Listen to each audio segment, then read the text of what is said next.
So, in trying to sort of introduce this question of prognostic uncertainty, I'm going to describe to you a child that we currently have on our neonatal unit. She's a little girl who was born at 26 weeks gestation, one of twins. The other twin died at 20 weeks gestation in utero. She was born at 530 grams, so growth restricted. She got antenatal steroids and magnesium, but was delivered because the mother was developing worsening PET, Dopplers were deteriorating, and there's clear signs of the baby of having an abnormal CTG in utero at 26 weeks as well. Following birth, was extremely unwell in the first couple of days. By day 3 of life, was already established onto high-frequency ventilation, nitrate, multiple doses of surfactant, and despite attempts to extubate, never really managed to successfully extubate until about day 93 of life, so 39 weeks post-menstrual age. And a really interesting course with NEC, had a perforation on day 13, which was found to be perforation of the duodenum, got repaired, came back, got a bit more stable. On day 20, had a further perforation, went back to theater, found to have what looked like a transected duodenum, and maybe some other areas that looked a little bit dusky. Again, got repaired, came back, and on day 42, had further perforation.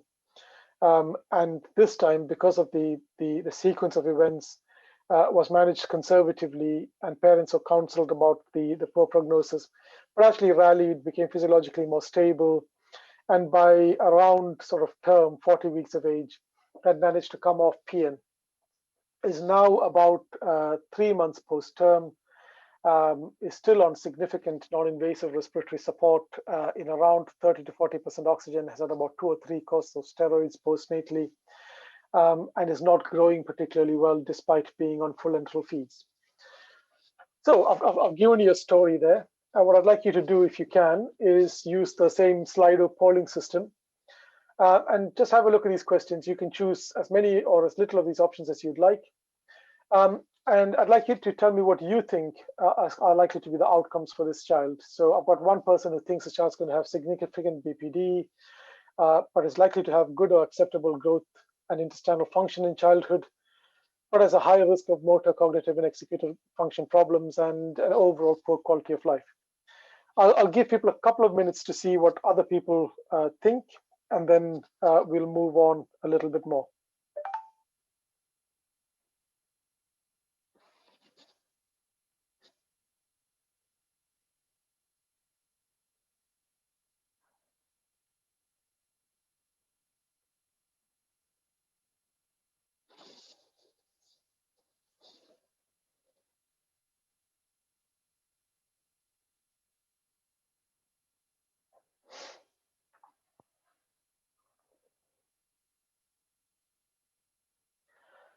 So what we're starting to see is that most people think this child will have significant BPD and post-discharge complications, and everyone seems to think this child will have a high risk of motor, cognitive, executive function problems.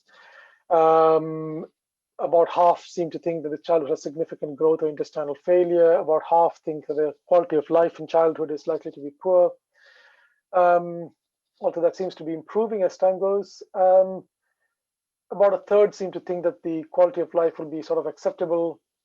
And about a tenth seem to think that there might be a high risk of motor problems, but likely to do well cognitively. So overall, I think most people are thinking that this child is going to have quite a challenging childhood, but not everyone thinks that it's all doom and gloom for this child.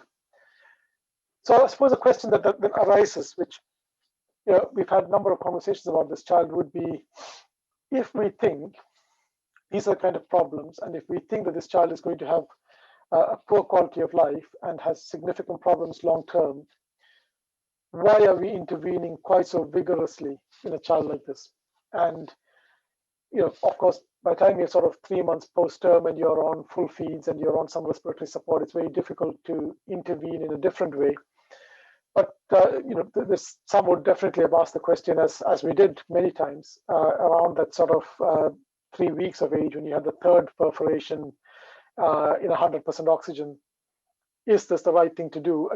This child is likely to have a very poor outcome. Why are we continuing to provide intensive care? I think this comes to the question of the uncertainty in the prognosis. So, even where we have um, good data about prognosis, and I've shown you a number of studies which seem to tell us quite a lot about the prognosis, all those estimates still carry a degree of uncertainty.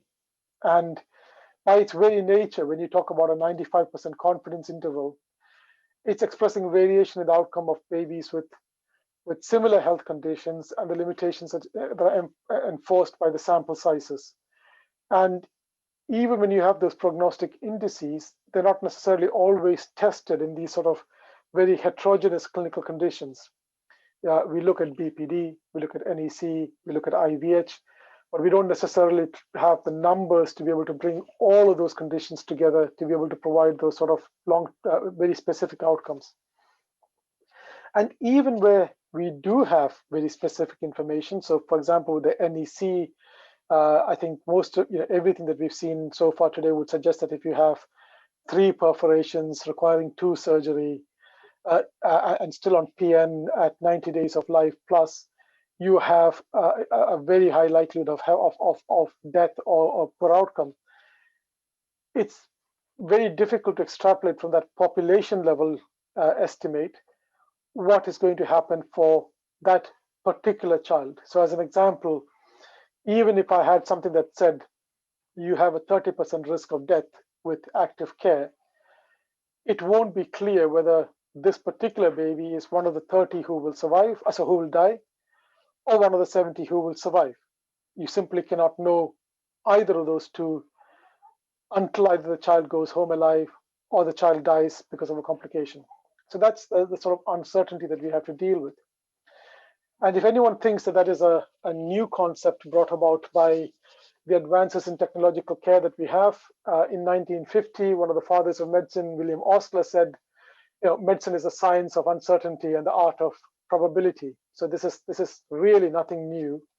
Although some of the antagonists for some of the technological advances that we make in neonates say, often say that it is technology that is causing some of the challenges that we face at the moment. And within that uncertainty, there are some other sort of significant features. There's from a clinical perspective, there can be a lack of familiarity with the necessary or the available information. The relevant information may be unavailable to a particular clinician. The clinician or others may be unable to assess the impact on that particular patient or disease characteristics and the outcome of one versus another treatment strategy. But equally, we can have a poor understanding of what the patient or the parent's preferences or priorities are because we focus so much on what the studies tell us about the physiological parameters that we don't ask the patients what their view on some of these characteristics such as mortality or morbidity might be. And of course, we as doctors ourselves can be the source of this uncertainty. So a number of studies have shown that doctors vary quite widely in their ability to provide patients with clear explanations of disease processes that are intelligible to individuals who are not medically trained. Indeed, I have to say I have sat with colleagues who have explained things to families that I myself have struggled to understand. So even if you're medically trained, some people just don't have that ability to explain things in a clear way. And that is not necessarily because of a lack of skill, but because of the complexity of the information that we're trying to condense into one conversation. There's also this difficulty of trying to stay up to date with the rapidly expanding developments and novel clinical insights. I think even in a relatively small field such as neonatology, it is very difficult for any of us to keep on top of all the papers that are coming out, but also being able to critically appraise what you read and look at whether that applies to our practice. And because of that, it can be very difficult for us to distinguish between where there's a deficit in our knowledge as opposed to the actual limitations of the medical information that is available out there. So all of these things bring together the uncertainty that we have when we approach some of these problems. And when you look at how that plays out in practice, if you look at some of the surveys of doctors themselves, where you have clear guidelines on how to practice at the extremes of gestation viability, even with the sources for guidelines are available, There's considerable differences in practice in terms of initiating and the extent of resuscitation. And even where people had asked families about what their views were and what kind of treatment they wanted for their child, at say 23 weeks of gestation, colleagues from Southeast England found that 45% of doctors would resuscitate even if the parents wanted comfort care. And at 24 weeks, or about a half, would provide CPR and adrenaline, despite some guidelines recommending that you don't. And at that time in Southeast England, the guidelines did very much say that at 24 weeks, you shouldn't provide CPR or adrenaline. And that's not just an English thing. The same thing has been shown in the US, where clinicians would resuscitate against parental wishes if treatment was considered to be beneficial to the patient. So it does seem like the clinician's own personal beliefs do play an important role, even where we recognize that we want to have shared decision making with parents. And then, of course, the next question is, well, if we allow parents to have more of a say, and if we listen more closely to what parents say, what affects how parents make a decision? And parents often struggle to recognize a lot of what we say to them, and their recollection of what we've talked about to them is often quite difficult. And many parents don't even recollect having discussions about things like palliative care. And actually, when you ask parents what really was important to them in that discussion, things like predictions of morbidity or death weren't really central to parental decision making. And what actually seemed to make more of a difference to parental decision making wasn't necessarily the information that we were giving them, but their pre-existing characteristics, such as their religion, spirituality, hope. Those were often far more central to parental decision making than the information that we give them. And so again, more of a reason why it's important that we get to understand the families we're looking after, rather than simply throwing a lot of information at them. And this has been borne out also in some of the sort of hypothetical studies, using a study where adult volunteers were told about hypothetical deliveries of a 23-week baby, and they were then randomized to either receive information that resuscitation was a default mode of care, or comfort care was the default mode of care. And those who were told that resuscitation was a default option tended more often to opt for resuscitation. And if you then sort of changed how you framed your prognostic data in either a negative or a positive way, so to say that 70% of babies survive, being a positive way of framing the data, as opposed to saying 30% of babies died, which is a negative way of framing the information, it's still the same outcome. It's still 70% survival, 30% death. But how you frame it meant that if you got framed the information in a negative way, you are more likely to choose comfort care than if you frame the information in a positive way. So how we as clinicians deliver that information makes a difference to families. And of course, how we deliver that information may often be influenced by our own experiences. So if you've had a run of 23-week babies who have died quite significant, painful, challenging ways, you might go to parents and say there's a 30% chance of death as opposed to a 70% chance of survival. Whereas if you've just seen in clinic in the last couple of weeks a number of 23-weekers who look like they're doing really well at 2 years, you might be in a more positive frame of mind and present the information as 70% of babies survive. So that then begs the question, how do we deal with this uncertainty, and how do we try and make decisions within this uncertainty? And at a very simplistic level, we can say that you can establish thresholds. You can say that there is a threshold below which not doing something is a harmful decision. There's a threshold above which you can say that that is the best care, and providing that care above there is the optimal decision. And then that area of gray in between, where we have uncertainty, is called the zone of parental discretion. That's the zone where we don't genuinely know what is the best thing to do. And so we rely more on parental discretion. Now, the reality, of course, is that that zone isn't uniform size. As the level of prognostic uncertainty increases, the level of discretion that we should offer parents increases. So where a particular prognosis has got a high degree of certainty, an optimal decision is often very, very obvious. And if it's very obvious, that zone of parental discretion is very narrow. So let's take, for example, a baby at 26 weeks or 27 weeks of gestation, where in the UK, at 26, 27 weeks gestation, we would expect the vast majority of children to survive, probably above 70 to 80%.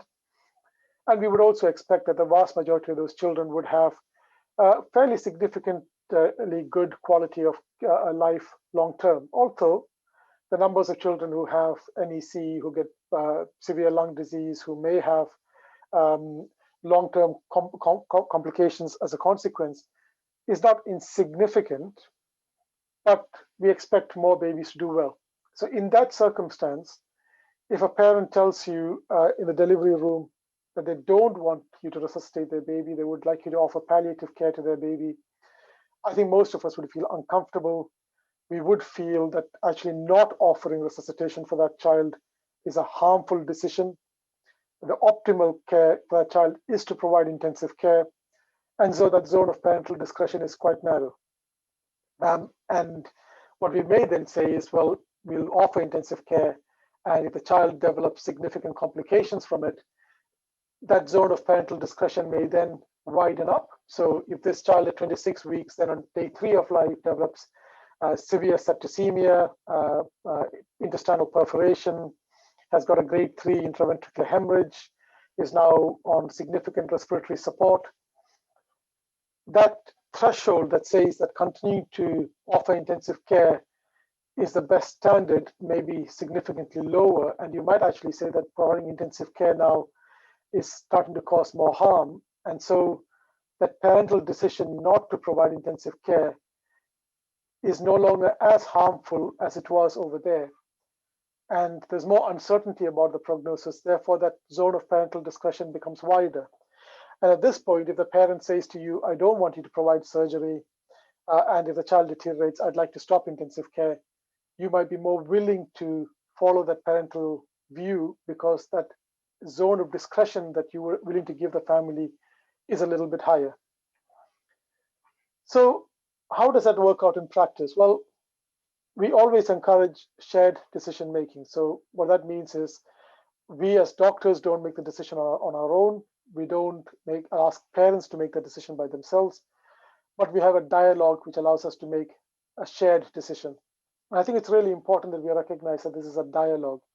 It's not that shared decision making is we dump a whole bunch of data in front of the parents and say, please make the decision. Do you want me to offer your child surgery or not offer your child surgery? That isn't shared decision making. That's passing the buck in a way. Shared decision making means that we have that dialogue and we work together to come to a decision. But of course, that sharing of medical knowledge is dogged by the imperfect nature of the knowledge and the complexity of the information, which means that it can be very difficult for us to understand, but equally difficult for us to share that information impartially. And of course, the quantity and complexity of information, even if we present it perfectly, may be quite challenging for families to understand. And that's why, from my perspective, the best practice for me now is less about trying to provide huge quantities of information to parents and having that sort of one-way dialogue of providing parents with information, but actually starting to have that relationship with families where you make significant efforts to understand what the parental values are, not your values or expectations of what a child needs to have, but actually what are that particular family and that particular parent's values for this child and their hopes and desires. And you then integrate that with your clinical experience to, along with the information that you give parents, provide them with a recommendation for the care and an explanation of what you have used to come up with that recommendation. And when you say what you have used to come up with that recommendation, you don't just talk about the clinical information that has allowed you to come up with that recommendation, but importantly also to tell them, my feeling or my understanding is that for you, a child with a child who's got a risk of significant disabilities is too high a risk for you to take. That is my understanding. My understanding is also that for you looking after a child with a tracheostomy or with a significant need for parental nutrition going home would be an unacceptable quality of life for yourself and for your child. And on that basis, I make this recommendation, or alternatively say, my understanding is that you are willing to care for this child. You have made it very clear that the level of disability is less important than the child being given opportunity to experience life in whatever form it comes. And provided that I don't think this child is going to have significant pain and suffering as a consequence, then on that basis, I have suggested that we do X rather than Y. So in some ways, it is slightly directed counseling, but as long as you've had a conversation with parents beforehand and they say that they would like you to help them with that decision making, then I don't think it's that paternalistic kind of decision making that we had in the past, where without any of this conversation, without any of this desire to understand the families, we simply went to them and said, your child has got X condition, the treatment should be Y, and this is what I think you should do. And I think in a way, from a lot of the feedback that I've had with families, what families really struggle with is the emotional burden of decision making being left almost as if entirely in their hands. And in some ways, this lessens that emotional burden for families. So for me, it feels like this might be a way for us to explore that sort of shared decision making in a way that allows families to have a real say, but at the same time having the benefit of that expertise that you have in helping them to make a decision. So I'm going to stop there and come back to any questions. And what I might do is I'll stop sharing the slide so we can see everyone.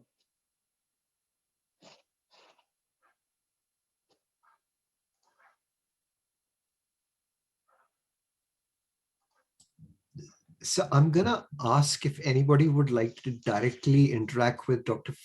Sijo Francis with any questions.